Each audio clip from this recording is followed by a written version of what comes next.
take a banned substance, and you know, for that, I'm very sorry and deeply regretful. And although it was a culture back then, and in Major League Baseball overall,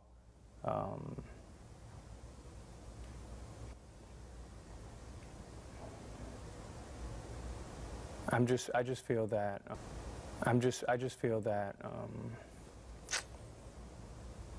you know, I'm just sorry. I'm sorry for that time. I'm sorry to my fans. I'm sorry for my fans in Texas. Took him years and a lot of prodding, also a lot of national publicity to try and repair his image. But Alex Rodriguez was finally caught and finally admitted that he took steroids that helped him become the player he was. But did Major League Baseball give him permission to break those sacrosanct rules in the first place? That and more. We dig into our stick and ball segment, sports without all the hassle of those overused highlights and scores. Welcome in sports analyst, legal analyst, and attorney with Gorin, Cheroff, Dowdy, and Israel, PA, Bram Maravent joins us. Thanks for being here. Happy birthday. Thank you very much. Thanks for having me. That's okay. Well, this is your birthday present right here. I mean, right. I don't know if you knew this, but your family suggested this. This was just your birthday present. Well, then I need to thank my wife and daughter and son. Nothing else. You get nothing and like it. Right. A-Rod okayed for testosterone in 2007. First of all, Major League Baseball saying we didn't do it, we didn't know. They're punishing the guy right now.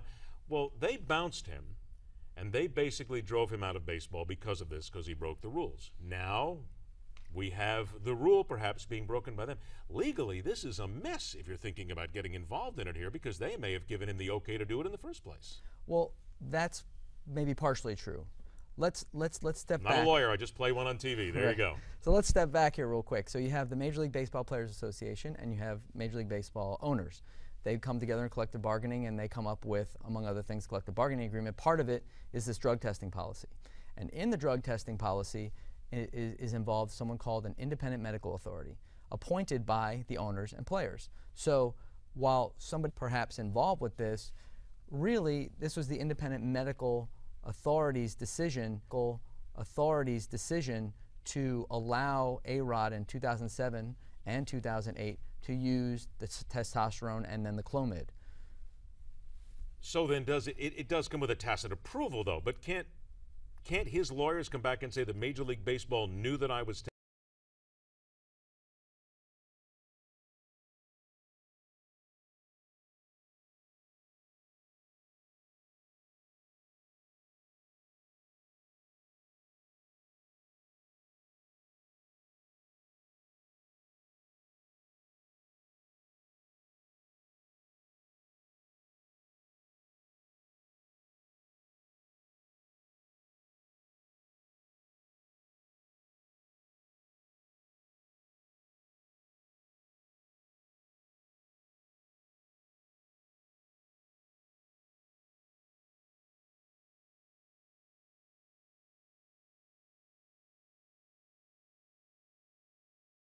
of everything else I took?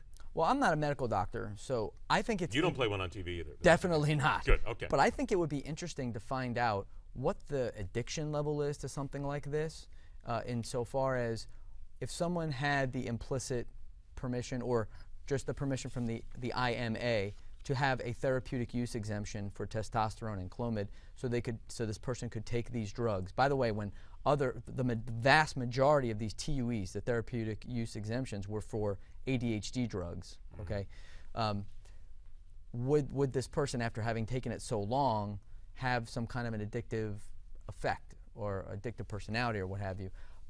That remains to be seen. But the way this all came out, and this specific story came out, was through arbitration transcripts.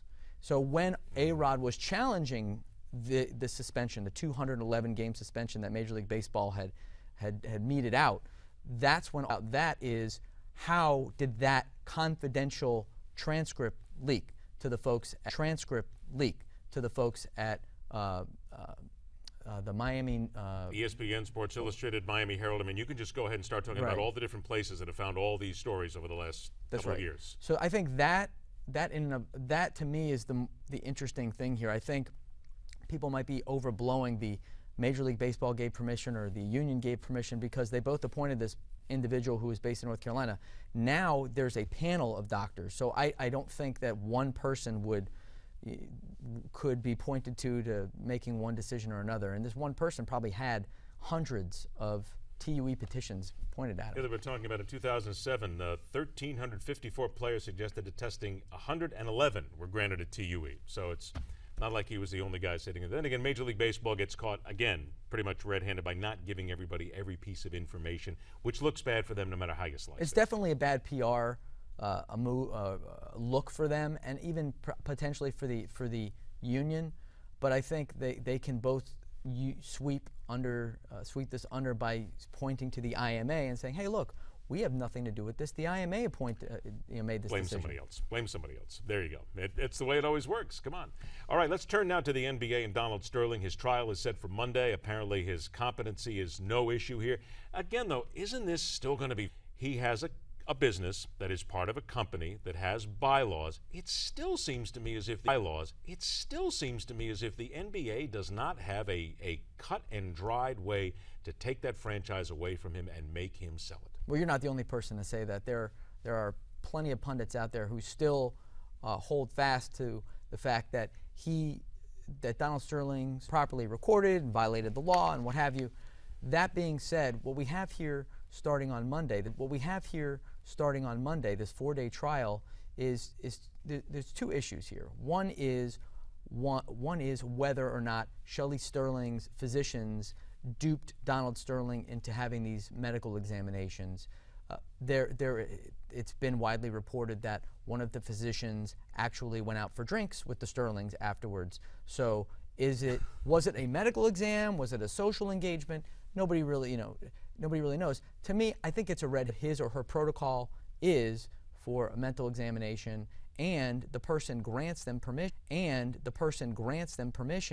I think that might be really hard for Donald Sterling and his legal team to counteract. I think it's a red herring, the going out for drinks thing. I got about 45 seconds here, and we're going to do so much more, but this is still fascinating to me right now with Sterling to make him get rid of it. It is still a private conversation recorded by someone with or without his knowledge. So doesn't this open it up? I mean, we are looking at legal challenges that could be years in the making for this. Could this go to the Supreme Court one day even? Well, Donald Sterling's got his lawsuit against the NBA, and sure. I'm sure that that will be played out in the courts perhaps. But in the meantime, this 4-day trial is going to determine whether or not Shelley Sterling had the authority to sell the Clippers. If she had control of the trust legally to sell the Clippers, that's it. It's done. The Clippers, it's almost like a rubber stamp on the sale. Legally. Which is the league then basically saying that we can take it away, but they still have to prove that she had the sale, that she had the ability, she had the right. It's a mess. That's right. Bram, thanks so much for coming in. Again, very happy birthday, my friend. Come back and join us again. And, I would love to. And hopefully we won't have to talk about Donald Sterling anymore. It's a distinct possibility one of these days. All right. Coming up, News Call takes us around the world and lets you hear and see what some people are saying and what the TV news media. We focus on the issue in the Middle East, the Israelis and the Palestinians. That and much more coming up next on MidPoint.